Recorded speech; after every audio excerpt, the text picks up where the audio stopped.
For your children. നിങ്ങളുടെ മക്കൾക്ക് വേണ്ടി പ്രാർത്ഥിക്കുക. വളരെ പ്രധാനപ്പെട്ട ഒരു പോയിൻ്റാണ്. എല്ലാ തലമുറകളിലും ഉള്ളവർ മുൻ തലമുറകൾ അടുത്ത തലമുറകൾക്ക് വേണ്ടി പ്രാർത്ഥിച്ചുകൊണ്ടാണ് ഇന്ന് ഭൂമി നിൽക്കുന്നത്. നമ്മൾ നമ്മുടെ അടുത്ത തലമുറകൾക്ക് വേണ്ടി, ചെറുപ്പക്കാരവരുടെ മക്കൾക്ക് വേണ്ടി, പ്രായം ചെന്ന മക്കൾക്കും കൊച്ചുമക്കൾക്കും വേണ്ടി ഒക്കെ പ്രാർത്ഥിക്കേണ്ടത് അത്യാവശ്യമാണ്. Sin is irrational. പാപമെന്ന് പറയുന്നത് അവിവേകത്തിൻ്റെ അവിവേകമായ അല്ലെങ്കിൽ യുക്തിരഹിതമായ പ്രവർത്തനമാണ് സിന്ന്. സിൻ ഈസ് ഇറാഷണൽ എന്ന് പറയുമ്പോൾ അത് ആരെയും പിടിക്കും. നമ്മൾ വിചാരിക്കുമോ അദ്ദേഹം വചനം എടുക്കുന്ന ആളല്ലേ, അദ്ദേഹം പള്ളിയിലെ പാസ്റ്ററല്ലേ, അച്ഛനല്ലേ, അല്ലെ ഇന്ന ആൾ. Sin is irrational. എൻ്റെ മോന് വേണ്ടി ഞാൻ പ്രാർത്ഥിച്ചുണ്ടായതല്ലേ. No, he's susceptible to sin. Husbands, wife, everybody. അപ്പോൾ നമ്മൾ പ്രാർത്ഥനയാവുന്ന വേലി കെട്ടണം. മതിലില്ലാതെ കിടക്കുന്ന ഭവനങ്ങളിലേക്ക് ദൈവദൂതന്മാരെ അയച്ച് മതിലെ കെട്ടിത്തരണം. ദൈവത്തിൻ്റെ command and order from the living God. ഒരു മതിൽ കെട്ടുക ഭവനത്തിന് ചുറ്റും. ഞാൻ ഈ വചനം വായിച്ചപ്പോൾ സിൻ ഈസ് ഇറാഷണൽ എന്ന് പറയുമ്പോൾ ഇറാഷണൽ എന്നുള്ള, അല്ലെങ്കിൽ എന്തുകൊണ്ടാണ് അതിൻ്റെ ആ വാക്യത്തെക്കുറിച്ച് ഞാൻ നോക്കി. ഇറാഷണലിൻ്റെ മീനിങ് യുക്തിരഹിതമായ, അടിസ്ഥാനരഹിതമായ, ന്യായീകരിക്കാനാകാത്ത, പരിഹാസ്യമായ, വിഡിത്തമുള്ള, വിവേകശൂന്യമായ, ഭ്രാന്തമായ, അയോഗ്യമായ, ഇത്രയും കാര്യങ്ങൾ. അപ്പോൾ ഇതെല്ലാം സിന്നിനൊരു യുക്തിയൊന്നുമില്ല. അത് ആരെയും പിടിക്കും. അത് നാണം കെടുത്തുന്ന കാര്യമാണ്. അതിന് വിവേകമില്ല. അത് ഭ്രാന്താണ്. അത് അയോഗ്യമായി നടക്കും. അത് എല്ലാ ഭവനങ്ങളിലും ഇവൻ കയറി കളിക്കും. നമ്മുടെ ജോലി എന്തുവാണ്? നമ്മളെ കുത്തിയിരുന്ന് പ്രാർത്ഥിക്കാൻ പഠിക്കണം. ദൈവത്തിൻ്റെ ആത്മാവ് നമ്മുടെ മേൽ വരാതെ നമുക്കിതിന് വേണ്ടി പ്രാർത്ഥിക്കാം. മത്തായിയുടെ സുവിശേഷം 15 അധ്യായത്തിൻ്റെ 21 തൊട്ടുള്ളത് വായിക്കാൻ. 15 അധ്യായത്തിൻ്റെ 21 എന്താ നോക്കാം. 15:21 ഇങ്ങനെ പറയുന്നു. അതായത് യേശു അവിടം വിട്ട് സോർ സീദോർ എന്ന പ്രദേശത്തേക്ക് വാങ്ങിപ്പോയി. ആ ദേശത്ത് ഒരു കനാന്യ സ്ത്രീ വന്നിട്ട് അവരോട്, കർത്താവേ, ദാവീദ് പുത്രാ, എന്നോട് കരുണ തോന്നണമേ, എൻ്റെ മകൾക്ക് ഭൂതോദ്ഭദ്രവം കഠിനമാകുന്നു എന്ന് നിലവിളിച്ചു. അവിടെ നിർത്താം. നമ്മൾ മനസ്സിലാക്കേണ്ടത്, യേശുക്രിസ്തു ജീവിച്ചിരിക്കുന്ന കാലത്ത് ഭൂതം പിടിച്ച ഒരു സ്ത്രീയെ, ഒരു മകളുള്ള ഒരു അമ്മ, കനാന്യ സ്ത്രീയാണ്. കനാന്യ സ്ത്രീ എന്ന് പറഞ്ഞാൽ ദൈവം തിരഞ്ഞെടുത്തവരല്ല. ഈ കനാന്യ സ്ത്രീകളെക്കുറിച്ച് നമ്മൾ ചിന്തിക്കുമ്പോൾ നോഹയുടെ കാലത്ത് നോഹയുടെ മക്കളെ ഉൽപ്പത്തിയിൽ, ജനസിസ് 39:18 പറയുന്നത് ഷേം, ഹാം ആൻഡ് യാഫത്ത്, ഇവർ 3 നോഹയുടെ 3 മക്കൾ. അതിൽ ഹാമിൽ കൂടെ വന്നാണ് കനാന്യർ. ഹാമിൽ ഷേത്തിൽ കൂടെയാണ് ക്രിസ്തു വരുന്നത്. അപ്പോൾ ഈ ഹാം കനാൻ്റെ പിതാവാണ്. നോയയുടെ മക്കളെക്കുറിച്ച് പറയുന്നത് ഹാമാണ്, പിന്നെ ഷേത്ത്, ഹാമ്, യാഫത്ത്. എന്നാൽ ഈ ഹാമിന് കുഷ്, മിസ്രൈറ്റ്സ്, കനാനൻ, ഫിലിസ്റ്റീൻസ് ഇവരൊക്കെ തന്നെ വരുന്നുണ്ട്. അപ്പം ഈ ഈജിപ്തിലുള്ള ആളുകൾ, ഈജിപ്ഷ്യൻസും ഹാമിൽ കൂടെ വന്നാണ്. ഇവിടെ ഈ പറയുന്ന ഈ കനാന്യ സ്ത്രീ എന്ന് പറയുന്നതും പിന്നെ ഹാമിൻ്റെ പിന്തുടർച്ചയിൽ വന്നാണ്. അപ്പം ഇവർക്ക് യഹൂദൻ്റെ യാതൊരു ആനുകൂല്യം ഇവർക്കാ പറയുന്നില്ല. ഞാൻ എൻ്റെ ജനത്തിന് നഷ്ടപ്പെട്ട എൻ്റെ കുടുംബത്തിലേക്ക് വന്നതാണ്. അതിൽ കനാന്യർ വരുന്നില്ല. അങ്ങനെ യേശുക്രിസ്തുവിനെക്കുറിച്ച് ഈ സ്ത്രീ കേൾക്കുകയാണ്. അപ്പോൾ ആ സ്ത്രീ കേട്ടിട്ട് അവളുടെ മകൾക്ക് ഭൂതോപത എന്ന് പറഞ്ഞാൽ ഭൂതത്തിൻ്റെ ഉപദ്രവം എന്ന് പറയുമ്പോൾ നമ്മളിപ്പോൾ പറയുന്ന പല എപ്പിലെപ്സികളും ഈ ഭൂതത്തിൻ്റെ പ്രവർത്തനമാണ്. നമ്മൾ ഓരോ മെഡിക്കൽ പേരിട്ടേച്ച് അതാണ് ഇതാണെന്നും പറഞ്ഞ് ട്രീറ്റ് ചെയ്യുന്നതുകൊണ്ട് കുറേ ബുദ്ധിയാക്കി മെഡിസിൻ കൊടുത്ത് ഉറക്കിക്കിടത്താമെന്നല്ലാതെ അവരാരും നോർമലാകുന്നില്ല. നോർമലാകണമെങ്കിൽ ഈ മരുന്ന് കഴിക്കുന്നത് പ്രയോജനപ്പെടണമെങ്കിലും പരിശുദ്ധാത്മാവ് പ്രവർത്തിക്കണം. ടെസ്റ്റ് ചെയ്ത് നോക്കും. ഞാൻ ഓർക്കുന്നു 2018 ഞാൻ ആർക്കോ ശുശ്രൂഷ ചെയ്ത് ചിരിച്ചു വന്നിട്ട് എനിക്ക് നല്ലവണ്ണം പ്രയാസമുണ്ട്. ഞാൻ വിചാരിച്ചിട്ട് തലക്കെന്തോ പ്രശ്നം പറ്റിയെന്ന്. നേരെ ആകുന്ന ഞാൻ വിചാരിച്ചില്ല.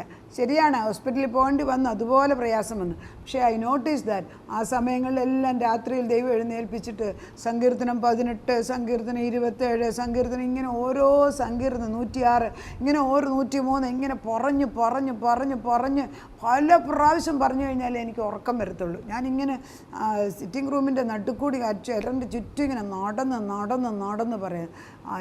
ചിലപ്പോൾ ഞാൻ വിചാരിക്കും അയ്യോ ഞാൻ നോർമൽ ആകത്തില്ല എന്ന്. പക്ഷേ ദൈവം അതിലും ശക്തിയായിട്ട് പുതുതായിട്ട് ദുഷ്ടപിശാചിനെ അടിച്ചു മാറ്റി ദൈവം എനിക്ക് വീണ്ടും പുതുമയായിട്ട് ആത്മശക്തി തന്ന് എന്നെ നിർത്തുന്നത്.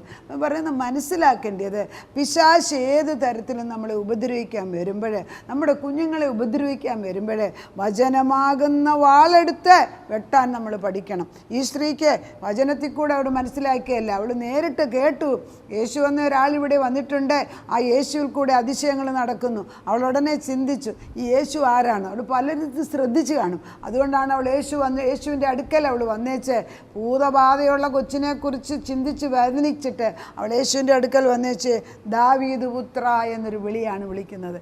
പേർ ചൊല്ലി വിളിക്കുന്നത് കറക്റ്റാണ്, പലപ്പോഴും കാര്യം ശരിയാവും. പേർലി വിളിച്ചു, ദാവീദ് പുത്ര എന്ന് വിളിച്ചപ്പോൾ അവൾ ദൈവത്തിൻ്റെ ശബ്ദം തിരിച്ചറിയാൻ തക്കവണ്ണം അവളുടെ ഹൃദയത്തിൽ ദൈവം ഇടപെട്ടു. ഒരാളെ ചെന്ന് ദാവീദ് പുത്ര എന്ന് വിളിച്ചപ്പോൾ യേശുവിൻ്റെ ശ്രദ്ധ അവിടെ ആകർഷിക്കുകയാണ്. പക്ഷേ യേശു ഒന്നും അറിയാത്ത മട്ടിൽ അവിടെ നിൽക്കുകയാണ്. അവൻ അവളോട് ഒരു വാക്കും ഉത്തരം പറഞ്ഞില്ല. അവൾ നിലവിളിക്കുകയാണ്.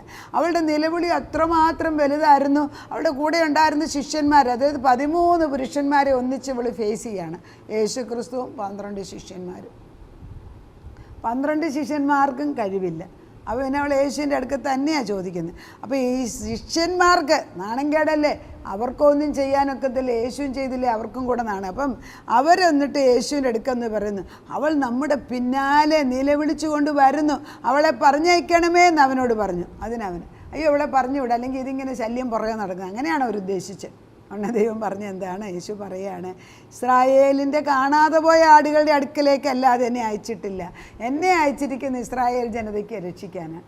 അതുകൊണ്ട് എന്നാൽ അവൾ വന്ന് കർത്താവേ എന്നെ സഹായിക്കണേ എന്ന് പറഞ്ഞ് അവനെ നമസ്കരിച്ചു. അതുകൊണ്ടൊന്നും അവൾ നോ സമ്മതിച്ചില്ല. അവൾ വീണ്ടും വന്ന് യേശുവിൻ്റെ അടുക്ക വന്ന് നിലവിളിക്കുക. അവനോ മക്കളുടെ അപ്പം എടുത്ത് നായ്ക്കുട്ടികൾക്ക് ഇട്ടുകൊടുക്കുന്നത് നന്നല്ല എന്ന് പറഞ്ഞു. അതിനെ അവൾ, അതേ കർത്താവേ, നായ്ക്കുട്ടികളും ഉടയവൻ്റെ മേശയിൽ നിന്ന് വീഴുന്ന നുറുക്കുകൾ തിന്നുന്നുണ്ടല്ലോ എന്ന് പറഞ്ഞു യേശു അവളോട്, സ്ത്രീയെ നിൻ്റെ വിശ്വാസം വലുത്, നിൻ്റെ ഇഷ്ടം പോലെ നിനക്ക് ഭവിക്കട്ടെ എന്ന് ഉത്തരം പറഞ്ഞു. ആ നാഴികയിൽ തന്നെ മക്കൾക്ക് സൗഖ്യം ലഭിച്ചു. This is it. അവൾ വിനയപ്പെടുകയാണ്. അവൾക്ക് അവകാശം വന്ന് പറയാൻ ഒന്നുമില്ല. അവൾ മകളല്ല, യഹൂദയല്ല, അവൾ കനാന്യ സ്ത്രീയാണ്. അവൾക്ക് ഒരു പ്രിവിലേജുമില്ല, ഭർത്താവില്ല, കൂടെ വന്നിട്ടില്ല, സഹായിക്കാനില്ല, പണമില്ല, ഒന്നുമില്ല, പിന്നെ സമൂഹത്തിൽ വിലയില്ല. പിന്നെ എന്താണ് അവൾക്ക്? ഒന്ന് മാത്രം അറിയാം, ഞാൻ കടന്നു വന്ന് ചോദിക്കുന്ന ദാവീദ് പുത്രൻ്റെ അടുക്കലാണ്. ദാവീദ് പുത്രനെ പറയുന്നു, ഞാൻ എൻ്റെ ജനതയെ മാത്രം, ഇസ്രായേൽ ജനത അല്ല, മക്കൾക്കുള്ള ഭക്ഷണം പട്ടിക്ക് നായ്ക്ക് കുട്ടിക്ക് കൊടുക്കുമെന്ന്. അവൾ അതുകൊണ്ട് സമ്മതം മാറ്റി. അവൾ അവിടെ തന്നെ നിന്ന് ശരിയാ, സമ്മതിക്കുന്നു, ഞാൻ നായ്ക്കുട്ടിയായിരിക്കാം, പക്ഷെ നായ്ക്കുട്ടികളും യജമാനൻ്റെ മേശപ്പുറത്ത് നിന്ന് ഭക്ഷണം കഴിച്ചിട്ട് ജീവിക്കുന്നുള്ളെന്ന് പറഞ്ഞപ്പോൾ കർത്താവിൻ്റെ മനസ്സ്, അവളുടെ മനസ്സിനെ അവൾ കണ്ടു, ദൈവം കണ്ടു. കർത്താവ് പറയുന്നു, സ്ത്രീയെ, ഉടനെ ദൈവത്തിന് സന്തോഷം, സ്ത്രീ നിൻ്റെ വിശ്വാസം വലിയത്, നിൻ്റെ ഇഷ്ടം പോലെ നിങ്ങൾക്ക് ഭവിക്കട്ടെ എന്ന് പറയും. ആ നാഴികയിൽ തന്നെ അവളുടെ മക്കൾക്ക്. ഇതാണ് നമ്മുടെ വിശ്വാസം എപ്പോൾ വലുതാകുന്നു. നമ്മുടെ വിശ്വാസത്തിനകത്ത് കരട് വരരുത്. നമ്മുടെ വിശ്വാസം കടുകുമണി പോലെ ഉറപ്പുള്ളതായിരിക്കണം. നമ്മുടെ വിശ്വാസം മലയെ മാറ്റുന്നതായിരിക്കണം. നമ്മുടെ വിശ്വാസം ദൈവം ഒരു കാര്യം പറഞ്ഞെങ്കിൽ അത് ചെയ്തെടുക്കും. അത് നടക്കുന്നിടം വരെ പറയണം, അത് ചെയ്തെടുക്കും. ആരാ പറഞ്ഞവൻ ദാവീദ് പുത്രൻ, അവൻ ചെയ്തെടുക്കുന്നു. നിൻ്റെ ഇഷ്ടം പോലെ, നമ്മൾ പലരും പല ആവശ്യങ്ങൾ വന്നാണ് നിൽക്കുന്നത് കേൾക്കുന്നത്. നിൻ്റെ ഇഷ്ടം പോലെ നിനക്ക് ലഭിക്കും. പിന്നെ മക്കളുടെ ആവശ്യം പറഞ്ഞാണോ വന്നത്? ഭർത്താവിൻ്റെ ആവശ്യം വന്നാണോ? പണസംബന്ധമായ ആവശ്യം? എന്താണ് ആവശ്യം? ആവശ്യത്തിന്മേൽ പതറാതെ നിന്ന് പ്രാർത്ഥിക്കുക. ദൈവത്തിൻ്റെ മുമ്പിൽ നിന്ന് മാറിപ്പോകരുത്. ഒരു ഉത്തരം ലഭിക്കുമ്പോൾ അവന് ഉത്തരം കിട്ടിക്കഴിഞ്ഞിട്ട് പിന്നെ നമുക്ക് ഇച്ചിരി വെയിറ്റ് ചെയ്യാം. Then B still and know that God is good. അതുവരെ വെയിറ്റ് ചെയ്യും. പക്ഷേ അവനിൽ നിന്ന് ഒരു വാക്ക് കേൾക്കുന്നിടം വരെ നമ്മൾ അവൻ്റെ ചെവിക്ക് മാറരുത്, അവൻ്റെ അടുക്കെന്ന് മാറരുത്. നമ്മുടെ മക്കൾക്ക് വേണ്ടി നമ്മൾ പ്രാർത്ഥിച്ചിട്ട് നഷ്ടപ്പെട്ട തലമുറകൾ തിരിച്ചു വരണം. നമ്മുടെ തന്നെയല്ല, നമ്മുടെ സഭകളിലുള്ള, നമ്മുടെ ദേശത്തുള്ള, നമ്മുടെ ചുറ്റുപാടുള്ള, നമ്മുടെ രാജ്യത്തുള്ളത് അനേക ചെറുപ്പക്കാർ വഴിതെറ്റി നടക്കുന്ന കാലങ്ങളിൽ ദൈവമേ നിൻ്റെ പരിശുദ്ധാത്മ അതിശക്തിയോടെ പ്രവർത്തിക്കണമേ. വടക്കും തെക്കും കിഴക്കും പടിഞ്ഞാറും നിൻ്റെ പരിശുദ്ധാത്മ പ്രവർത്തിക്കണമേ. നമ്മളൊന്ന് പ്രാർത്ഥിക്കുക. നമ്മളെ ദൈവം അനുഗ്രഹിച്ചിരിക്കുന്നു. ദൈവം നമ്മുടെ മക്കളെ അനുഗ്രഹിച്ചിരിക്കുന്നു. നമുക്ക് പ്രാർത്ഥിക്കാം. കർത്താവേ, ഞങ്ങളുടെ കുഞ്ഞുങ്ങൾക്ക് വേണ്ടി പ്രാർത്ഥിക്കുമ്പോൾ ആദ്യമേ എടുത്തത് ഭൂതബാധിതയായിട്ടുള്ളൊരു കൊച്ചിനെ കൊണ്ട് ഒരമ്മ വരുന്നതാണ്. അവളുടെ വേദന, അവളുടെ ദേശത്തുള്ളിടത്ത് പോകാമായിരുന്നു. അവൾക്ക് കണിയാൻ്റെ അടുക്ക പോകാമായിരുന്നു. അവൾക്ക് യാഗം വസ്തുവായിട്ട് യാഗവുമായിട്ട് എവിടെയെങ്കിലും പോയി ചെയ്യും. അതൊന്നും അവൾ ചെയ്യാതെ നേരെ യേശുവിൻ്റെ അടുക്ക വന്നിട്ട് ദാവീദ് പുത്ര കരുണ തോന്നണമേ എന്ന് ചോദിച്ചു. യേശുവോ ഉടനെ അനങ്ങിയില്ല. കർത്താവേ, യേശു എത്രമാത്രം മാറിയോ അത്രമാത്രം അവളത് ആത്മാവിൽ ബലപ്പെട്ടിട്ട് തിരിച്ചു വന്ന് എന്താണേലും ഇതിനുത്തരം ഞാൻ നിന്നിൽ നിന്ന് വാങ്ങിക്കുന്നുള്ള സുബോധത്തോടെ പ്രാർത്ഥിച്ചു, ദൈവത്തോട് അപേക്ഷിച്ചു. കർത്താവിൻ്റെ സന്തോഷം അവൾ പ്രാങ്ങിച്ചെടുത്ത്, സ്ത്രീയെ, നിൻ്റെ വിശ്വാസം വലുതേ എന്ന് പറഞ്ഞു. നിൻ്റെ ഇഷ്ടം പോലെ, നിൻ്റെ ഇഷ്ടം എന്താണ്? ഇതുപോലെ പലരും അവരവരുടെ ഇഷ്ടങ്ങൾ എന്താണെന്ന് പറയാൻ കർത്താവിന് മുമ്പിൽ വന്ന് നിൽക്കുന്നവരുണ്ട്. അപ്പച്ച അറ്റത്ത് പക്കത്ത് നിൽക്കുന്നവർ, അവരോട് കരുണ തോന്നി. അപ്പച്ച അവരുടെ വിശ്വാസത്തെ പിടിച്ചു നിർത്തണമേ. അപ്പച്ച ഞങ്ങളുടെ വിശ്വാസത്തിന് വേണ്ടി പ്രാർത്ഥിക്കണമേ. അതിന് കർത്താവെ, ഞങ്ങളുടെ വിശ്വാസം നിലനിൽക്കണമെങ്കിൽ അവിടുന്ന് ഞങ്ങൾക്ക് വേണ്ടി പ്രാർത്ഥിക്കണം. പത്രോസിൻ്റെ വിശ്വാസം പതറിപ്പോയേന്, പക്ഷെ അവിടുന്ന് പ്രാർത്ഥിച്ചതിനാൽ നിന്നുപോയി. അതുപോലെ ഞങ്ങളും പ്രാർത്ഥിക്കുകയാണ്. ഞങ്ങളുടെ വിശ്വാസത്തെ പിടിച്ചു നിർത്തണം. ഞങ്ങൾ പ്രാർത്ഥിച്ച് നേടിയെടുക്കുന്നിടം വരെ നിന്നെ ഇടതു വലതും ഞാൻ യെരൂശലേമിനെ യഥാസ്ഥാനപ്പെടുത്തുവോളം, ഒരു പ്രശംസാ വിഷയമാക്കുവോളം ഞങ്ങൾ നിൻ്റെ സന്നിധിയിൽ നിൽക്കുക. അപ്പച്ച തലമുറയോട് കരുണ തോന്നണമേ, ആത്മാവിൻ്റെ ചൈതന്യം എഴുതണമേ. അനേകം മക്കൾ പ്രാർത്ഥിക്കുന്നവരുണ്ടാകട്ടെ. ഞങ്ങളുടെ പ്രാർത്ഥനയ്ക്ക് നീ ഉത്തരം തരുന്നതിന് നന്ദി. ഞങ്ങളുടെ ഇഷ്ടം പോലെ സംഭവിക്കുന്ന നീ വാക്ക് വന്നിരിക്കുന്നതിന് സ്തോത്രം. ഞങ്ങളുടെ വിശ്വാസത്തിൽ നീ സന്തോഷിക്കുന്നു എന്നറിയുന്നതിന് സ്തോത്രം. യേശു ക്രിസ്തുവിൻ്റെ പൊന്നുനാമത്തിൽ തന്നെ ആമേൻ.